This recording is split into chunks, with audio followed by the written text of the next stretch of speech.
Hello guys, कैसे हो आप सब। आई होप सब बढ़िया होंगे। हमारा आज का टॉपिक है properties of adjoint of matrix, properties of determinant and properties of inverse. आज की क्लास आपके लिए बहुत ही इम्पोर्टेंट रहने वाली है, सो कृपया करके क्लास को एंड तक जरूर देखना। तो चलिए हम शुरू करते हैं हमारा आज का topic property of adjoint of matrix से। तो पहली प्रॉपर्टी है, कोई ए मैट्रिक्स है, अगर उसकी हम एडजॉइंट ए मैट्रिक्स से मल्टीप्लाई करें, ए इंटू एडजॉइंट ए करें, तो वो किसके इक्वल आता है? Determinant of A into I matrix बनता है। क्या अगर कोई ए मैट्रिक्स की मल्टीप्लाई करें किससे? एडजॉइंट ए से, तो क्या किसके इक्वल आता है वो? डिटर्मिनेंट ऑफ ए इंटू आई। या इसका उल्टा भी कर सकते हैं, पहले एडजॉइंट ए मैट्रिक्स है, उसकी अगर मल्टीप्लाई करें ए मैट्रिक्स से तो वो किसके इक्वल आता है? Determinant of A into I. Clear? अगर ए मैट्रिक्स की मल्टीप्लाई करते हैं हम एडजॉइंट ए से, या एडजॉइंट ए की मल्टीप्लाई करते हैं ए मैट्रिक्स से, तो वो किसके इक्वल आता है? Determinant of A into I. Very very important property है ये। और इसमें खास बात क्या है कि जो ये वाली मैट्रिक्स बनेगी ये ऑलवेज क्या होएगी? स्केलर मैट्रिक्स होएगी। ये पेपर में क्वेश्चन आया हुआ है कि एडजॉइंट ए इंटू ए की अगर मल्टीप्लाई करने पे कौन सी मैट्रिक्स आती है, तो उसमें आंसर थे स्केलर, स्केलर था, आइडेंटिटी था, डायगोनल मैट्रिक्स था और नन ऑफ वब था। तो ये ऑलवेज क्या था? स्केलर मैट्रिक्स बनेगी, क्योंकि डिटर्मिनेंट ऑफ ए की अगर हम मल्टीप्लाई करेंगे आई से तो उसके जो डायगोनल है वो क्या हो जाएंगे? सेम हो जाएंगे। और डायगोनल अगर सेम होते हैं तो वो कौन सी मैट्रिक्स होती है? स्केलर मैट्रिक्स होती है। क्लियर? ये थी फर्स्ट प्रॉपर्टी। चलते हैं सेकंड प्रॉपर्टी पे। सेकंड प्रॉपर्टी है कि अगर एडजॉइंट ए कोई मैट्रिक्स है और उसका हम डिटर्मिनेंट करें तो वो किसके आता है? डिटर्मिनेंट ऑफ ए उसकी पावर n-1। क्या अगर एडजॉइंट ए का डिटर्मिनेंट करें तो वो किसके इक्वल आता है? डिटर्मिनेंट ऑफ ए उसकी पावर n-1। वहाँ जहाँ पे n क्या होता है? n होता है ऑर्डर किसका? मैट्रिक्स का। n क्या होता है? ऑर्डर होता है। अगर मान लिया आपको क्वेश्चन क्या कि ए कोई 3/3 की मैट्रिक्स है, तो एडजॉइंट ए का डिटर्मिनेंट निकालना है, तो एडजॉइंट ए का डिटर्मिनेंट क्या आ जाएगा? डिटर्मिनेंट ऑफ ए ऑर्डर कितना है? 3, तो 3-1 डिटर्मिनेंट ऑफ ए का स्क्वायर। तो ये हमारा आंसर आ जाएगा। तो क्या होता है? एडजॉइंट ए का जो डिटर्मिनेंट होता है वो किसके इक्वल होता है? डिटर्मिनेंट ऑफ ए उसकी पावर n-1, और n यहाँ पे क्या होता है? ऑर्डर होता है। क्लियर? थर्ड प्रॉपर्टी, अगर किसी एडजॉइंट ए मैट्रिक्स का, एडजॉइंट ए मैट्रिक्स का अगर हम फिर से एडजॉइंट लें, क्या एडजॉइंट ए मैट्रिक्स का अगर एडजॉइंट ए लें तो वो किसके इक्वल आता है? डिटर्मिनेंट ऑफ ए की पावर n-2 इंटू ए के इक्वल आता है। क्या अगर एडजॉइंट ए का एडजॉइंट लें, फिर से अगर एडजॉइंट ए कोई मैट्रिक्स है उसका एडजॉइंट लें तो वो किसके इक्वल आएगा? डिटर्मिनेंट ऑफ ए की पावर n-2 इंटू ए, और n यहाँ पे क्या होता है? n फिर से ऑर्डर को शो करता है। Clear? Adjoint of adjoint A is equal to A determinant of A की power n-2 into A. Clear? फिर फोर्थ प्रॉपर्टी है कि एडजॉइंट अगर करना चाहें ए बी का अलग अलग, एडजॉइंट ए बी का एडजॉइंट अलग अलग करना चाहें तो वो क्या होता है? Adjoint B into adjoint A होता है। ये क्वेश्चन बहुत ही इंपॉर्टेंट रहने वाला है, क्योंकि ये क्वेश्चन आमतौर पे हम सीधा कर देते हैं कि adjoint A into adjoint B, लेकिन नहीं, इसका जो होता है पहले बी आगे आता है और ए बाद में आता है। एडजॉइंट ए बी का जो फॉर्मूला होता है वो होता है adjoint B into adjoint A. Clear? ये आपके सामने लिखा पड़ा है, adjoint A B is equal to adjoint B into adjoint A. फिर अगर एडजॉइंट ए का ट्रांसपोज करें, फिफ्थ प्रॉपर्टी है, अगर कोई एडजॉइंट ए मैट्रिक्स है उसका अगर ट्रांसपोज करें तो हम उसका ए मैट्रिक्स का ट्रांसपोज करने के बाद एडजॉइंट निकाल लें तो वो दोनों क्या आते हैं? इक्वल आते हैं। या तो पहले एडजॉइंट ए निकाल लें उसका ट्रांसपोज कर दें, या फिर ए ट्रांसपोज कर दें उसका एडजॉइंट ए निकाल लें, तो वो दोनों क्या आएंगे? इक्वल आते हैं। क्लियर?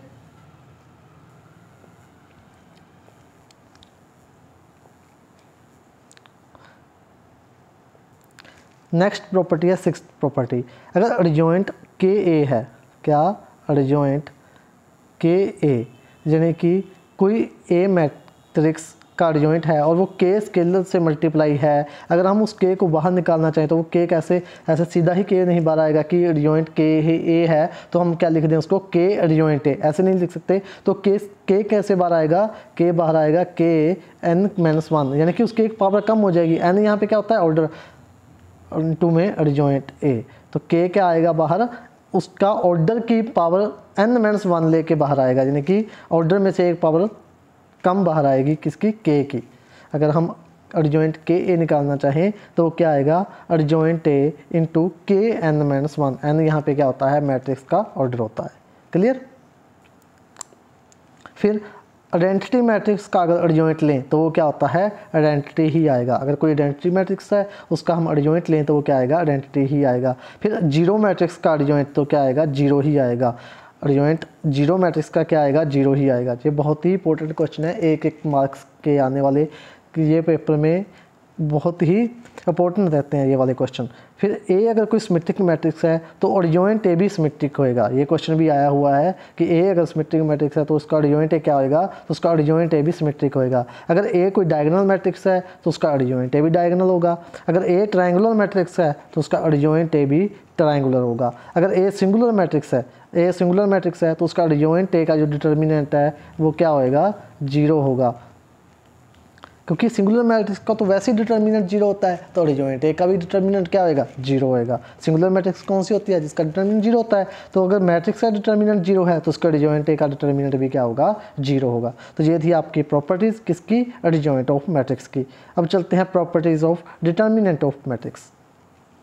देखिए फर्स्ट प्रॉपर्टी है determinant evaluated across any row and column is same, कि अगर किसी भी मैट्रिक्स का हमें डिटर्मिनेंट निकालना है तो हम उसको चाहे रो वाइज एक्सपेंड करें या कॉलम वाइज एक्सपेंड करें तो डिटर्मिनेंट ऑलवेज क्या रहेगा, सेम रहेगा। ये थी फर्स्ट प्रॉपर्टी कि अगर डिटर्मिनेंट रो वाइज करें या कॉलम वाइज करें तो वो ऑलवेज क्या रहेगा, सेम रहेगा। Clear. Second property, if all the element of row are zero then the value of determinant zero. अगर किसी भी एक रो में या कॉलम में क्या हो गया, एक रो या एक कॉलम क्या हो गई, जीरो हो गई, तो उस मैट्रिक्स का डिटर्मिनेंट क्या हो जाएगा, जीरो हो जाएगा। एक रो या एक कॉलम जीरो होने पे मैट्रिक्स का डिटर्मिनेंट क्या हो जाएगा, जीरो हो जाएगा। क्लियर। ये थी हमारी प्रॉपर्टी नंबर 2। अब थर्ड प्रॉपर्टी क्या है, determinant of identity matrix is 1। अगर कोई आइडेंटिटी मैट्रिक्स है, आइडेंटिटी मैट्रिक्स है तो उसका जो डिटर्मिनेंट होगा वो क्या हो जाएगा, 1 हो जाएगा। हमें पता है कि एडजॉइंट का जो आइडेंटिटी मैट्रिक्स है उसका डिटर्मिनेंट क्या हो जाएगा, 1 हो जाएगा। क्लियर। अब property number 4, if row and column are interchange then the value of determinant remain same. अगर हम रो एंड कॉलम को क्या कर दें, इंटरचेंज कर दें, मतलब रो को किस में चेंज कर दिया, कॉलम में, तो उस मैट्रिक्स का जो डिटर्मिनेंट है वो क्या रहेगा, रिमेन सेम रहेगा। Value of does not change, therefore determinant of A किसके इक्वल होता है, डिटर्मिनेंट ऑफ ट्रांसपोज ए के इक्वल होता है। कि ए का डिटर्मिनेंट निकाल लें या ए ट्रांसपोज का डिटर्मिनेंट निकाल लें तो वो दोनों क्या होते हैं, इक्वल होते हैं। ये थी property number 4।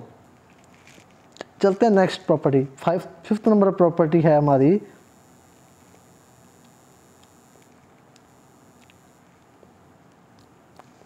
If any two row of a determinant are interchange then the determinant is multiplied by -1। अगर हम किसी मैट्रिक्स में दो रो को इंटरचेंज कर दें, दो रो या दो कॉलम को इंटरचेंज कर दें तो जो उसका डिटर्मिनेंट होगा वो किससे मल्टीप्लाई हो जाएगा, -1 से मल्टीप्लाई हो जाएगा। अगर हम पूरी मैट्रिक्स को चेंज करें जैसे उसका ट्रांसपोज करें तो डिटर्मिनेंट क्या रहेगा, ऑलवेज सेम रहेगा। अगर हम किसी दो रो को या दो कॉलम को चेंज कर दें तो डिटर्मिनेंट क्या हो जाएगा, -1 से मल्टीप्लाई हो जाएगा। Clear. Property number 6, if all element of a row of multiply some scalar. ये प्रॉपर्टी बहुत ही इंपॉर्टेंट रहने वाली है। प्रॉपर्टी नंबर 6, इसका क्वेश्चन हर पेपर में आते ही आता है कि अगर कोई के ए मल्टीप्लाई मैट्रिक्स है, अगर कोई ए मैट्रिक्स का है उसको हम के स्केलर से मल्टीप्लाई करते हैं तो जो उसका के है वो के की पावर n डिटर्मिनेंट लेके बाहर आता है, यानी कि के की पावर n यानी कि उसका ऑर्डर, किसी मैट्रिक्स का ऑर्डर के की पावर बन के बाहर आएगा, यानी कि के ए का डिटर्मिनेंट क्या आएगा, के की power n into determinant of A. Clear. अब मान लीजिए हमें कोई और 3x3 की मैट्रिक्स दे रखी है और के ए का हमें निकालना है, तो अगर के जब बार आएगा तो वो क्या आएगा, के की पावर 3 इंटू ए मैट्रिक्स ऐसे बार आएगा, यानी कि 3 ऑर्डर है तो के की पावर 3 बार आएगी। लेकिन डिजॉइंट में क्या था, डिजॉइंट में एक पावर कम बाहर आती है, यानी कि n-1 आता है, लेकिन डिटर्मिनेंट में क्या आएगा, के की पावर n ही बाहर आएगी। Clear.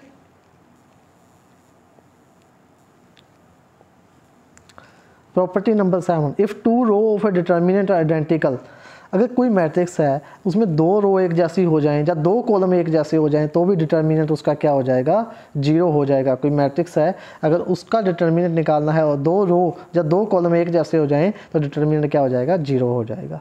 Property number 8, determinant of A into B, determinant A into B किसके इक्वल होता है, determinant of A into determinant B. लेकिन रिजॉइंट में क्या था, उल्टा था। Adjoint of A into B क्या होता है, adjoint of B into adjoint of A, लेकिन डिटर्मिनेंट सीधा इक्वल होता है determinant of A into determinant of B. Clear.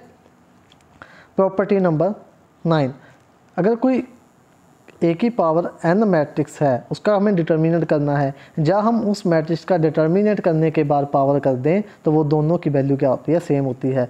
ए की पावर n का डिटर्मिनेंट ऑफ ए की पावर n बराबर होते हैं।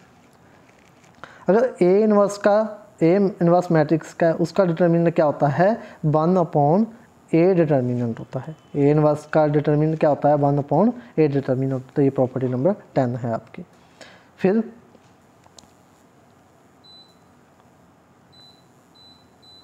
Property number 11, determinant of a diagonal और ट्रायंगुलर और lower triangular matrix is product of principal diagonal. अगर कोई हमारे पास अपर ट्रायंगुलर मैट्रिक्स है या फिर लोअर ट्रायंगुलर मैट्रिक्स है या डायगोनल मैट्रिक्स है तो उसका जो डिटर्मिनेंट होगा उसके डायगोनल उस मैट्रिक्स का डिटर्मिनेंट क्या होगा, उस मैट्रिक्स के डायगोनल की मल्टीप्लाई ही उसका डिटर्मिनेंट होगा। क्लियर। तो ये थी प्रॉपर्टीज़ किसकी, डिटर्मिनेंट की। अब करते हैं प्रॉपर्टीज़ ऑफ इनवर्स। इनवर्स की पहली प्रॉपर्टी है if A is non singular, अगर ए नॉन सिंगुलर है तो ए मैट्रिक्स का इनवर्स उसका इनवर्स किसके इक्वल होगा, ए के इक्वल होगा। ए इनवर्स का इनवर्स किसके इक्वल होगा, ए के इक्वल होगा, यानी कि ए इनवर्स का इनवर्स कर दें तो वो ए के ही इक्वल होगा। फिर सेकंड प्रॉपर्टी बहुत ही इंपॉर्टेंट प्रॉपर्टी है, कौन सी, अगर ए भी कोई मैट्रिक्स है उसका इन्वर्स लें तो वो कैसे खुलता है, B inverse into A inverse. A B inverse क्या होता है, B inverse into A inverse. Clear. अगर A transpose, third property, A transpose का हम इन्वर्स करें या ए इन्वर्स करने के बाद ट्रांसपोज कर दें तो वो दोनों क्या इक्वल होते हैं, ये थर्ड प्रॉपर्टी है। फोर्थ प्रॉपर्टी, अगर ए बी, फोर्थ प्रॉपर्टी क्या है, अगर ए बी मैट्रिक्स क्या है, आई के इक्वल है, ए बी मैट्रिक्स अगर आई के इक्वल है दैन ए एंड बी क्या होंगे, ए एंड बी इनवर्स होंगे किसका, एक दूसरे का, A and B inverse of each other. लेकिन उसके साथ एक नोट भी है कि अगर ए बी आई है तो ए और बी इनवर्स होंगे एक दूसरे के, लेकिन if A B equal to I है तो क्या ज़रूरी है कि B A equal to I भी होना चाहिए उसके लिए। क्या A B equal to I है तो B A equal to I भी होना नेसेसरी है। क्लियर। तो ये थी हमारी प्रॉपर्टीज़ ऑफ इनवर्स।